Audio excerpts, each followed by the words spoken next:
Hello friends, welcome to my channel. आज इस video में मैं आपको 40 इंच चेस्ट की कटोरी ब्लाउज़ की कटिंग लेकर आई हूँ, जिसके लिए कुछ मेज़रमेंट की आवश्यकता होगी। ये मेज़रमेंट मैंने ब्लाउज़ का नाप था उससे लिया हुआ है। तो ये मेज़रमेंट है, लंबाई है 14 इंच है, चेस्ट है 40 इंच की बनानी है, कमर जो है 34 इंच है, कटोरी का साइज़ 6.5 इंच है, सामने गला 7 इंच है और पीछे का गला 10 इंच की है। शोल्डर यहाँ हम 10 इंच लेंगे क्योंकि साइज़ जो है बड़ा है।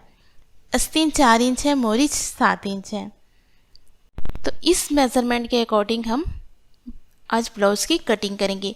तो ये मेज़रमेंट हमने नाप से लिया है, इसलिए इसमें किसी भी प्रकार की लूज़ ऐड करने की आवश्यकता नहीं है। जो मेज़रमेंट है वही मेज़रमेंट से हमें ब्लाउज़ की कटिंग करेंगे। हम लूज़ तब लेते हैं जब हमने मेज़रमेंट जो है बॉडी से लिया हो। बॉडी से मेज़रमेंट लेते हैं तो उसमें हम 2 इंच प्लस लूजिंग ऐड करते हैं। यहाँ किसी भी प्रकार की लूज़ ऐड करने की आवश्यकता नहीं होगी। तो इसके लिए हमने पेपर लिया हुआ है, ताकि आपका डायरेक्ट ब्लाउज़ पे कटिंग करेंगे तो हो सकता है कुछ गलती हो सके। तो इसलिए हम पेपर पे पहले कटिंग करते हैं, ताकि आपका कोई कपड़ा ख़राब ना हो, इसके लिए। तो ये है, हम सबसे पहले लंबाई लेते हैं। लंबाई शुरुआत जो है लंबाई से ही होती है। लंबाई यहाँ 14 इंच की है, तो 14 इंच में हम 1 इंच प्लस करते हैं। 1 इंच प्लस क्यों करते हैं? हाफ इंच ऊपर सिलाई मार्जिंग होगा, हाफ इंच नीचे सिलाई मार्जिंग होगा, इसके लिए हम 1 इंच टोटल एक्स्ट्रा लेते हैं। तो ये हो गया 14 का 15 इंच। 1 इंच प्लस करें तो ये 15 इंच पर हम टिक आउट करते हैं 2 जगहों पर, और फिर सीधी लाइन खींच देते हैं। ये हमारा की जो है लंबाई है, हमारा परफेक्ट लंबाई ये है। बनने के बाद ये 14 इंच का आएगा। अब आते हैं हम शोल्डर की तरफ। यहाँ हमारा जो चेस्ट है 40 इंच है, मतलब बड़ा साइज़ है। तो हम शोल्डर यहाँ पे 10 इंच की लेंगे। 10 का आधा क्या होता है? 5 इंच होता है, और 5 इंच में हम हाफ इंच सिलाई मार्जिंग लेंगे। तो ये कितना होगा? 5.5 इंच।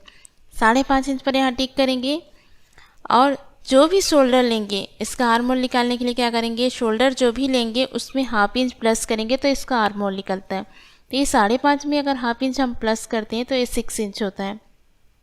तो यहाँ पे भी हम सीधी लाइन खींच लेते हैं ऐसा। ये आर्म होल निकल गया आपका। अब आते हैं नेक की बारी। सामने का नेक जो है कैसे लेंगे? जो ब्लाउज़ है हमारा वो पीछे का गला 10 इंच है, तो डीप नेक कहलाएगा। जब भी डीप नेक होता है तो हम क्या करते हैं, यहाँ का जो बीच का स्पेस है वो हम कम लेते हैं, 2.25 2.5। इससे ज़्यादा लेंगे तो हमारा ब्लाउज का जो शोल्डर है वो खिसकने का डर होता है। तो हम यहाँ पे क्या करेंगे, यहाँ पे हम 2.25 ही ले रहे हैं। 2.5 भी ले सकते हैं, लेकिन हमने 2.25 इंच लिया है, तो यहाँ पे भी 2.25 लिए। अब हम इसका जो सामने का नेक है वो 7 इंच पर डीप है, तो 7 इंच पर टिक कर लेते हैं। अब यहाँ 2.25 लिए हैं, तो ज़रूरी नहीं कि हम यहाँ पे भी 2.25 लें। वो कस्टमर के ऊपर डिपेंड करता है कि वो कितना ओपन पहनना चाहते हैं। अगर उनको ओपन गला पसंद है तो हम यहाँ पे 2.5 पौने 3 ले लेते हैं। तो हम यहाँ पे पौने 3 ले लेते हैं। चलिए, तो ये इसको मिला देते हैं सीधी लाइन खींचकर ऐसा। अब इसमें हमें शेप देने की बारी है। क्या होता है, कटोरी वाली ब्लाउज़ में हमेशा लगभग कि ये जो सामने का गला है वो राउंड शेप में ही बनता है। बाकी और ब्लाउज़ों में हम अलग अलग डिज़ाइन बना सकते हैं, लेकिन इसमें राउंड ही बनता है लगभग। ये ऐसा राउंड कर देते हैं। अब ब्लाउज़ का नेक हमारा डीप है, तो हम डीप नेक में हमेशा 2 चीज़ करते हैं। एक तो शोल्डर को हम हाफ इंच गले की ओर डाउन करेंगे, और दूसरी चीज़ है शोल्डर को, आर्म होल को हम हाफ इंच अंदर की ओर डाउन करते हैं। ये कब करते हैं? जब ब्लाउज़ का नेक जो है डीप हो। डीप नेक में अगर ऐसा नहीं करेंगे तो वही प्रॉब्लम आती है कि शोल्डर सरकने लगता है, तो इससे ये सरके ना, इसलिए हम ये 2 चीज़ करते हैं डीप नेक पे। ये आधा इंच अंदर कर दिए। अब हम यहाँ जो गेपिंग लिए हैं ना, उस गेपिंग को हम यहाँ पे लिखते हैं। इससे क्या होगा, जब हम पीछे का नेक निकालेंगे ना, तो पीछे का नेक क्या है, हमें पलटी करना होता है, तो कई बार हम भूल जाते हैं कि हमने यहाँ पे कितना स्पेस लिया है। तो इसके लिए याद रहे, इसलिए हम यहाँ पे लिख देते हैं। ये हो गया। अब आते हैं हम कमर की तरफ। कमर हमारा यहाँ पे है 34 इंच। 34 इंच है, इसका चौथा हिस्सा लेंगे तो 8.5, और इसमें 1 इंच हम डॉट डालेंगे तो ये कितना हुआ 9.5। तो टोटल हम यहाँ पे कितना लेंगे 9.5, ये ऐसा 9.5 ये कमर। और वैसा ही हमारा यहाँ पे जो चेस्ट है वो 40 इंच की है, तो इसका भी हम चौथा हिस्सा निकालेंगे तो 10 इंच आएगा। तो चेस्ट पर हम 10 इंच पर टिक आउट करेंगे यहाँ पे, ये 10 इंच पर। अब हम इस पर कमर और चेस्ट को मिला देते हैं।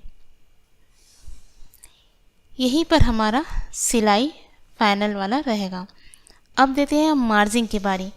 तो मार्जिन के लिए क्या करेंगे, हम 1 स्केल का मार्जिन दे देते हैं। ये 1.25 इंच के आसपास आएगा, तो 1.25 इंच की हम मार्जिन दे देते हैं, इतना सफिशिएंट होता है। आप चाहे तो बढ़ा भी सकते हैं, वो कपड़े के अकॉर्डिंग होगा। अगर कपड़ा बड़ा है तो आप ज़्यादा मार्जिन भी दे सकते हैं। कि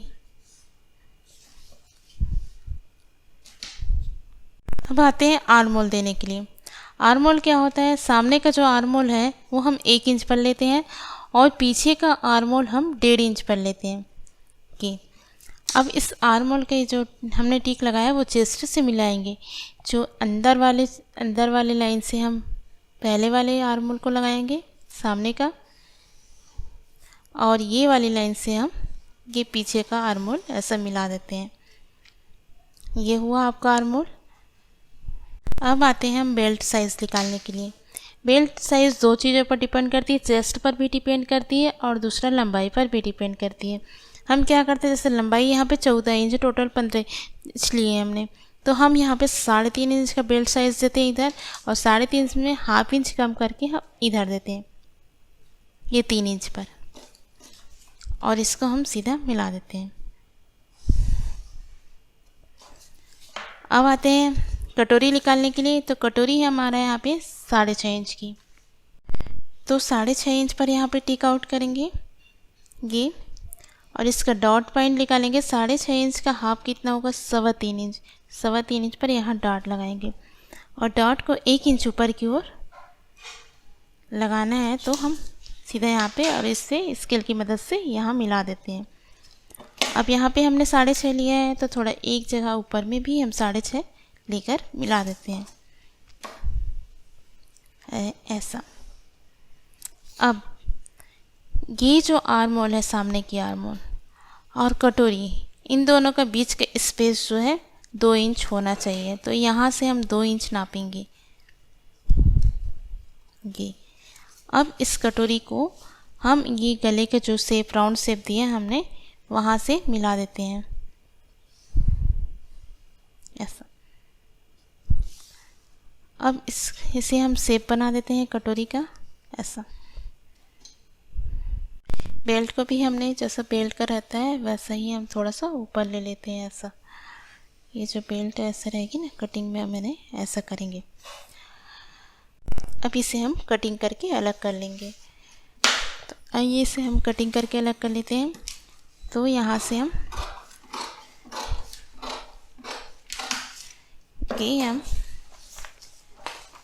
कट करते हैं। यहाँ ध्यान रखना है कि हम पीछे की आर्म होल को कटिंग करेंगे, सामने का नहीं करना है। तो पीछे इस चीज़ को ध्यान रखते हुए कटिंग करना है।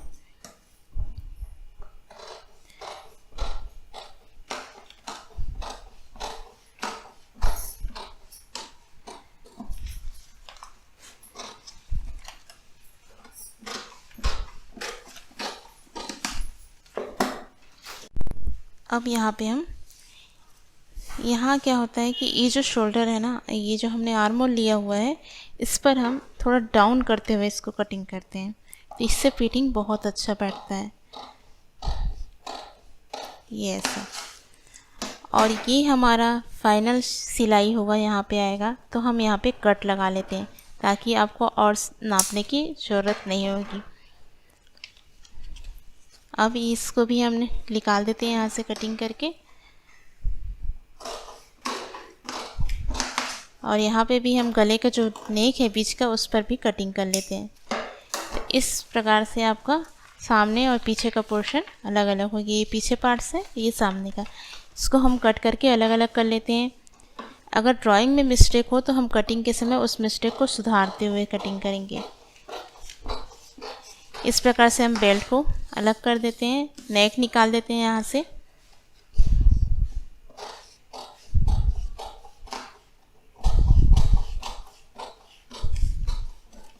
कटोरी भी हम अलग कर देते हैं यहाँ से।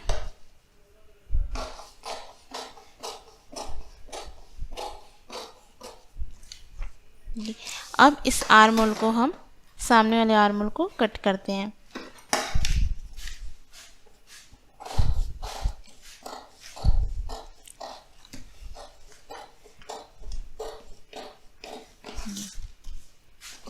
तो इसमें जब हम कपड़े पे कटिंग करेंगे तो इसमें किसी प्रकार की लूज़ एक्स्ट्रा मार्जिन की आवश्यकता नहीं है। जैसा है वैसे ही हम कपड़े पर कटिंग करेंगे।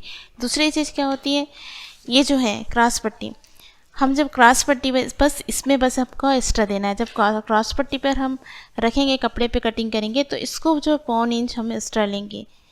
अगर ऐसा नहीं करेंगे तो सामने और पीछे का जो पार्ट्स है वो अप डाउन हो जाएगा। तो इसको हम ये चीज़ ध्यान रखना, जब कपड़े पे कटिंग करेंगे तो इसको 1.25 इंच एक्स्ट्रा लेंगे।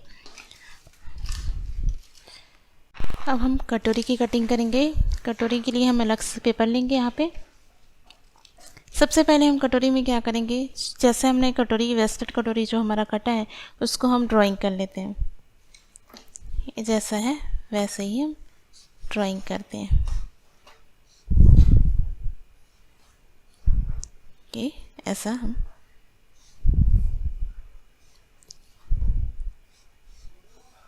ये बिल्कुल ऐसा ही जैसा है वैसे ही हम इसको कर देते हैं। यहाँ इसका डॉट पॉइंट था, ये अब इसमें बढ़ाना पड़ता है। तो कटोरी को हम इधर से 1.25 इंच एक्स्ट्रा लेंगे और यहाँ भी हम 1.25 इंच एक्स्ट्रा लेंगे और यहाँ हम 1.5 इंच का एक्स्ट्रा लेंगे। यहाँ हम 1/2 इंच लेंगे। सबसे पहले तो हम इन सब चीज़ों को मिला लेते हैं स्केल की मदद से। ये जो है ऐसा, ये सब चीज़ें हम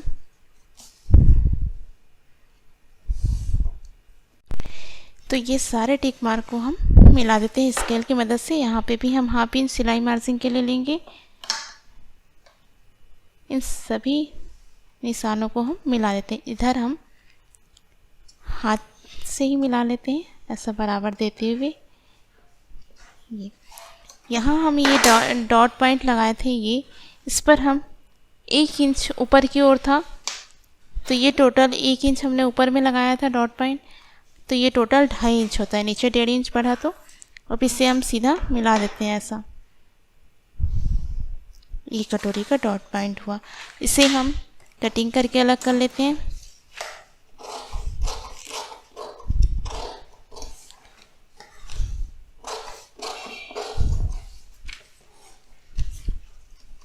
ये जो है 6.5 इंच की कटोरी है, जो कि बड़ा साइज होता है।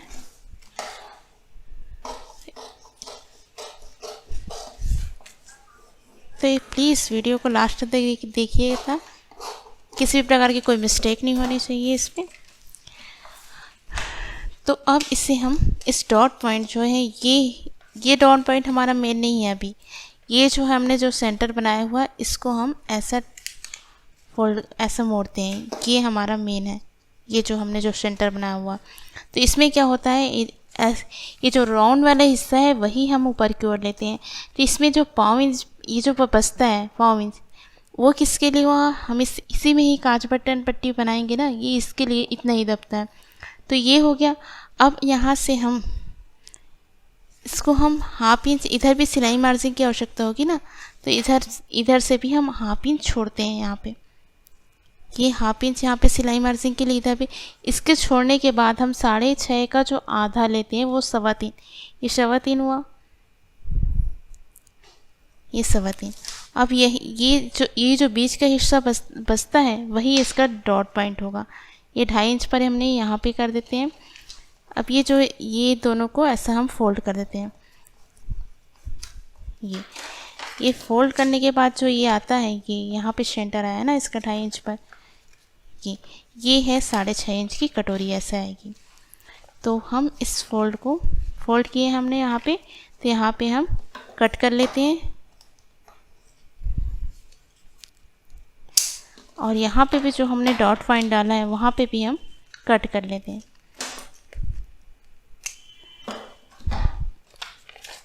अब इस कट को हम सब मिला देते हैं। तो ये आपकी 6.5 इंच की जो है कटोरी रेडी हुई यहाँ पे। अब आते हैं पीछे पार्ट्स की ओर। यहाँ हमको डॉट देना होता है, पीछे पे एक डॉट लगती है। तो ये जो है साइज़ बड़ा है तो हम यहाँ पे 4.5 इंच देंगे पीछे का जो डॉट है, और यहाँ पे भी हम 4.5 इंच है। इसको हम 4 इंच पर दे सकते हैं साइज़ के अकॉर्डिंग, लेकिन यहाँ पे साइज़ हमारा बड़ा है इसलिए हमने 4.5 पे लिया हुआ है। तो ये हम सीधा यहाँ पे मिला देते हैं। ये अब हम गले को नापेंगे। यहाँ जो नेक था वो 10 इंच पर टिप था, 10 इंच पर यहाँ पे टिप लगा लेते हैं। इसको भी सीधी लाइन खींच लेते हैं। अब यहाँ पे 2.25 दिए हैं तो जरूरी नहीं है यहाँ पे भी 2.25 दे, यहाँ हम 2.5 इंच 2.25 इंच दे सकते हैं, जैसे भी ब्रॉड पसंद हो उस हिसाब से हम देंगे। तो हम यहाँ पे 3 इंच कर सकते हैं, 3 इंच दे देते हैं। ये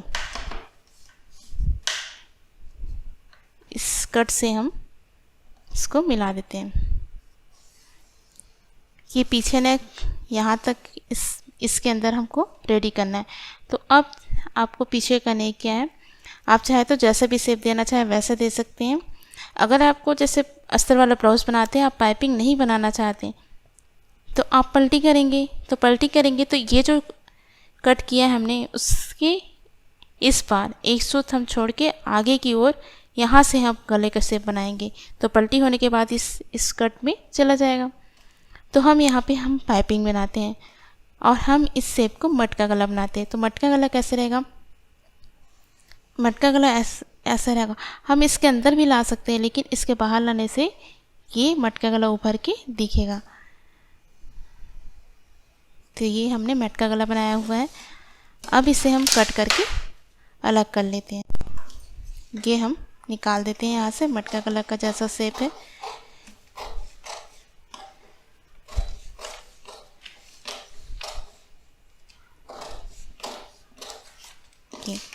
तो ये पीछे का पार्ट्स हो गया। अब आते हैं हम आस्तीन की ओर। आस्तीन के लिए से हमने भी ये पेपर लिया हुआ है। इधर हम जो है नीचे की ओर हम बिल्कुल बराबर कर लेते हैं।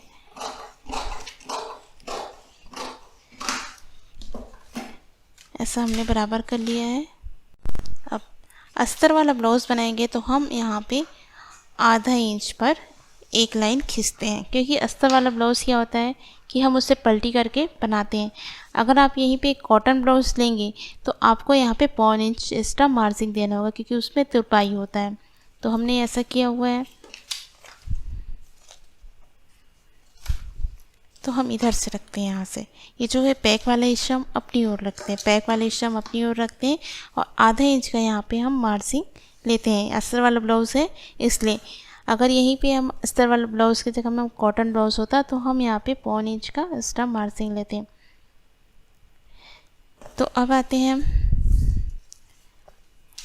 यहाँ हमारा जो है आस्तीन की लंबाई है 4 इंच है, तो हम इसके हाफ इंच सिलाई मार्जिन के लिए तो 4.5 पर लेते हैं। 4.5 पर 2 जगहों पर टिक मार्क करेंगे और सीधी लाइन खींच लेंगे। ऐसा। अब क्या है, यहाँ जो इनकी मोहरी है वो 7 इंच है, मोहरी 7 इंच है, तो हम 7 इंच पर एक टिक लगाएंगे। अब 4 इंच है यहाँ पे, आस्तीन छोटी है तो हम यहाँ पे 2.5 इंच देंगे। अगर आस्तीन की लंबाई बड़ी होती तो हम 3 इंच देते, लेकिन यहाँ पे आस्तीन की लंबाई जो छोटी है इसलिए हम यहाँ पे 2.5 इंच पर एक निशान लगाएंगे, और यहाँ पे भी हम 2.5 इंच पर एक निशान लगाएंगे। और इस जो टिक आउट हमने किया है उसे हम स्केल की मदद से मिला देते हैं। ये हुआ। अब यहाँ पे 7 इंच है तो हम यहाँ पे 8 इंच लेंगे। ये 8 इंच हो गया। अब इसको हम यहाँ से ऐसा मिला देते हैं।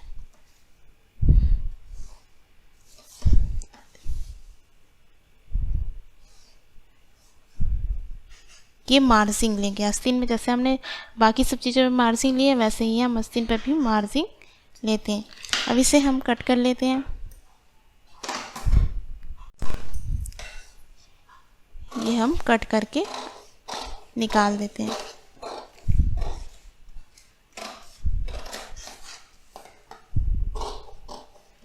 यहाँ पे भी हम कट कर लेंगे। हमने ये आर्मोल का ये जो आर्मोल है, ये जो कट है वो हमारे जो सामने वाले पल्ले का कट है उस पर मिलना चाहिए।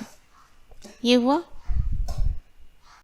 अब ये जो कट हमारा सही है या नहीं, यहाँ पे हमारा मोरी जो 7 इंच से हमने 8 इंच लिया है, ये सही है नहीं, ये चेक करने के लिए हम क्या करेंगे, जो पीछा पल्ला है हमारा, इस पर हम इसको मिला के देख लेते हैं। आस्तीन को आपको ऐसा रखना है और यहाँ पे हाफ इंच जो सिलाई मार्जिन है उसको छोड़ देना है और इसे हम धीरे धीरे ऐसा घुमाते हैं कि ये जो हमने कट किया है आस्तीन का कट और पीछे का कट एक साथ मिलता है कि नहीं। तो ये आपका बराबर मिल रहा है, तो आप इसको बिल्कुल सही है। अगर यही नहीं मिलता हमारा तो थोड़ा आगे पीछे करना होता, तो ये बिल्कुल सही है यहाँ पे। अब ऐसे ही हम ये जो है सामने आस्तीन का जो आर्मोल है उसको हम डाउन करेंगे, क्योंकि हमने तो सामने का जो पल्ला था उसको भी डाउन किया है ना आर्मोल के लिए, तो ये भी डाउन करेंगे।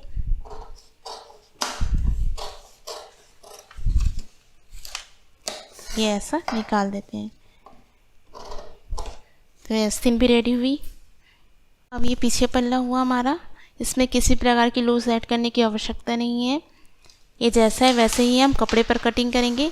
दूसरा हमारा जो ये सामने का पल्ला, ये जो हमने कट किया, ये कट किया, ये दोनों कट जब हम सिलाई करेंगे तो यहीं पे मिलना चाहिए। और तीसरा हमारा क्रॉस पट्टी, ये बेल्ट पट्टी है, इसमें हम जब कपड़े पे कटिंग करेंगे, ये देखो ये बराबर आ रहा है, ऐसा मिलाने से बराबर आ रहा है, तो हम जब कपड़े पे कटिंग करेंगे तो इसको 1.25 इंच हम एक्स्ट्रा लेंगे, तभी ये यहाँ पे सिलाई मार्जिन के लिए ऊपर जाएगा, बैठेगा। तो यहाँ पे हम कपड़े पे कटिंग करते वक्त इस चीज़ को ध्यान रखेंगे। और हमारा ये कटोरी की साइज़ हुई, इसमें भी हम किसी प्रकार की लूज़ नहीं ऐड करेंगे, ये बिल्कुल परफेक्ट है। और ये हमारी 4 इंच की जो आस्तीन है ये भी आपको परफेक्ट है। तो इस प्रकार से ये 40 इंच साइज़ की कटोरी ब्लाउज़ की कटिंग रेडी हुई। प्लीज़ वीडियो पसंद आई हो तो लाइक कीजिएगा और चैनल को सब्सक्राइब कीजिएगा। Thank you.